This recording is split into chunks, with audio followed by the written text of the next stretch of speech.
Hey guys, GNT here, and today I want to talk about Sousei no Onmyouji, or Twin Star Exorcist. I don't know which title I'm going to put down there. Maybe I'll throw both. But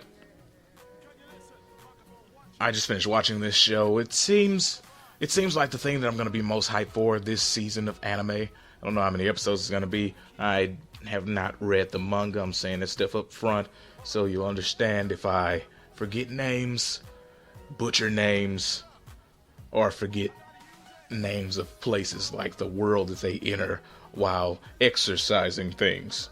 Well, freaking, what they call them? Kagari, I believe it is what they actually fight in this series. And it has the series I'm thinking about, DMC, yeah, the not the Devil May Cry original stuff, but I mean the DMC new one. It has a feel like that because when they go to fight these I almost said demons, Kagari.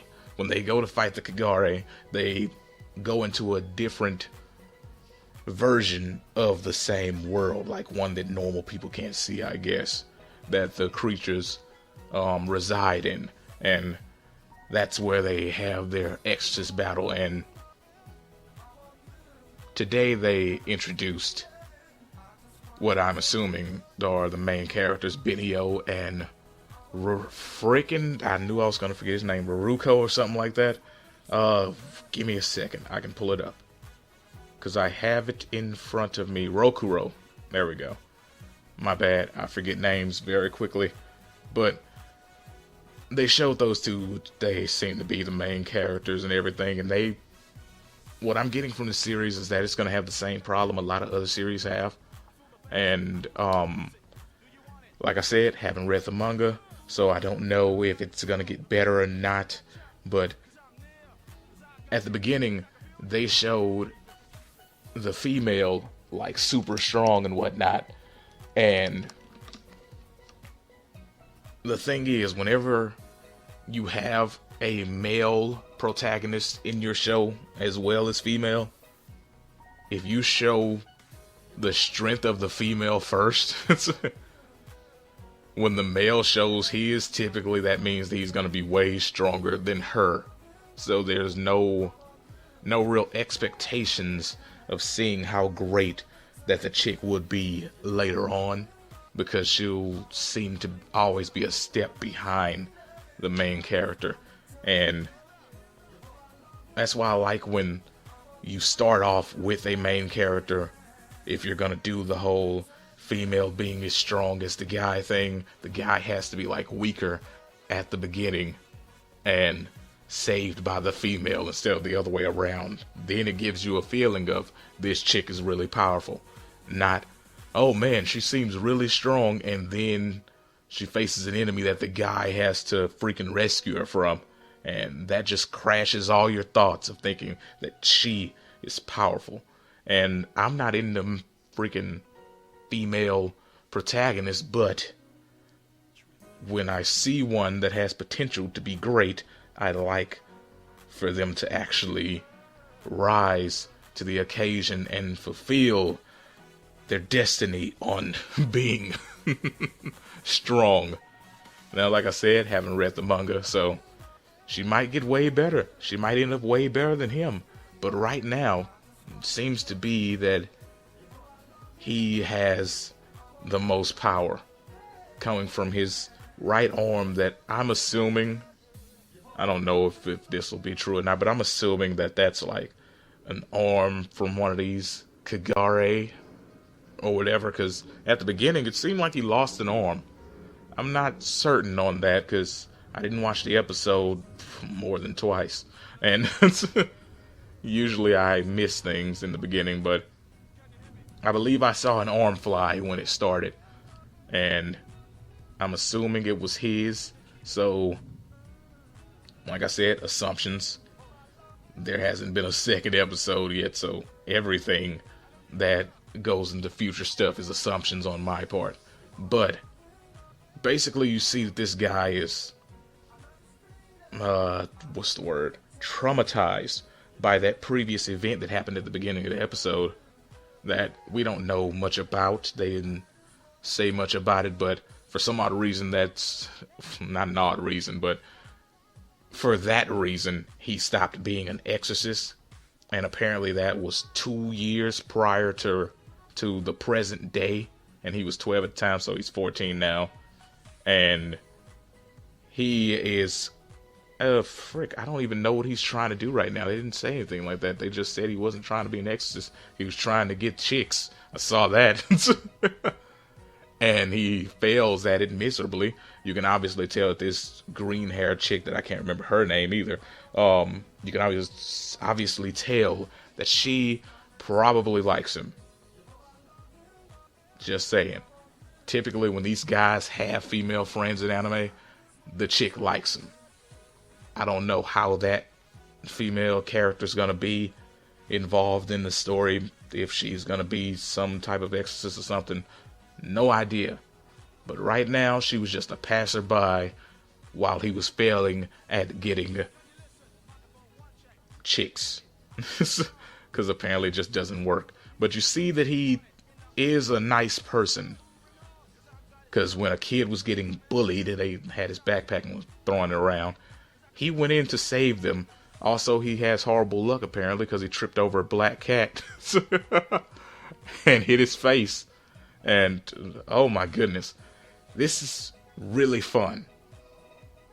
That's what I have to say. He's a really fun character to watch, and that's why I feel like this is probably going to be my most anticipated anime of the season. You know, like where you're just waiting for the next episode, and sometimes you can't wait and you go read manga. That's happened to me before. I hope it doesn't happen this time, because when I do, I can't really enjoy the show anymore, because now I know what's going to happen. And that's why when I first heard this announced, I looked at it, I was like, oh, it looks like it could be cool. And I decided not to read the manga. But anyway, going off topic, he seems to be a cool guy.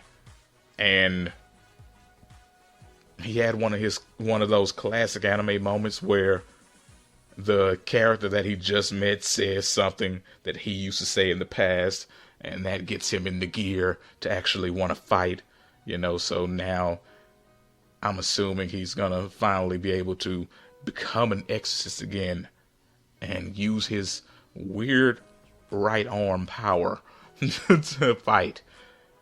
And from the episode preview that we got, it looks like it'll be interesting. But he says in the episode that is not...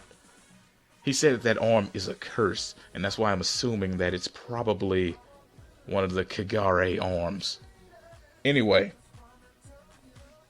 this show looks great. It had a couple spots here and there where it didn't look so nice, but for the most part, the animation is really nice. I like the colors in it. I like the way that I can't remember the name of the other world. It will come to me after I'm done recording this. That's what always happens. But when they go in the other world, it's like a reddish tint. It's kind of like when Sasuke, back in original Naruto, when Sasuke had the whole Tsukuyomi nightmare Uchiha massacre thing going on, where they tinted the whole sky red. It's kind of like that, except the whole world looks like that crap. And and everything looks like it's falling apart when you go into that world. It's a really interesting, let's see. It's an interesting choice of textures and colors for that. And like I said, it kind of reminds me of DMC, for any of you that have played it. And I think that's about it. There's Benio. She's an interesting girl, but she seems to come off as a bit of a B. I don't like to actually use profanity too often, so I just use the letters. It's fun. But she comes off as a bit of a B. B stands for Benio. And that's an inside joke because most people haven't watched that other show that I was referencing. Anyway, there's another Benio in a different show that likes little sisters. Let me move on. She's a strong exorcist. Like I was saying earlier, they made her out to be really strong, but the guy is stronger, so it's like Sword Art Online. Sorry I'm making so many references to other anime while talking about this one. But it's like when they had Asuna and she was supposed to be, tough. And then she became the person who was always getting rescued instead of being a tough character. Because, get frustrated when I talk about Sword Art Online. I don't really like it. And that's like one of the main reasons why I don't, because of Asuna. Anyway. Benio is an interesting character because of the way she doesn't seem to say much of anything in this episode. I don't know if she's going to become talkative later, but right now she's not. And I find that interesting because I don't know anything about her. We just know she's strong, and she's supposed to be like top tier. At least that's what it seemed like, the way they made it. But at the very beginning, when she was about to leave her hometown, they said that there was someone that could equal her or possibly be stronger than her. And I'm assuming that's who Rokuro is. I was going to say this guy, but that's who Rokuro is what I'm assuming. They also had other characters that weren't interesting enough to remember. Maybe they'll play a part later. But right now, they're what's the word? Fodder. Characters that don't seem to be important at all. So mostly that's pretty much it for your episode. I really like this. It seems like it's going to be a great show to look forward to week after week. And I would give it a 9 out of 10. It doesn't get that 1 point because, you know what? I'll keep that to myself. Anyway, let's say a couple of scenes weren't to my liking, but the rest of it was great. I hope you guys enjoyed this. I am trying to get better at this because I want to continue to do these on the channel to add a little bit of variety in.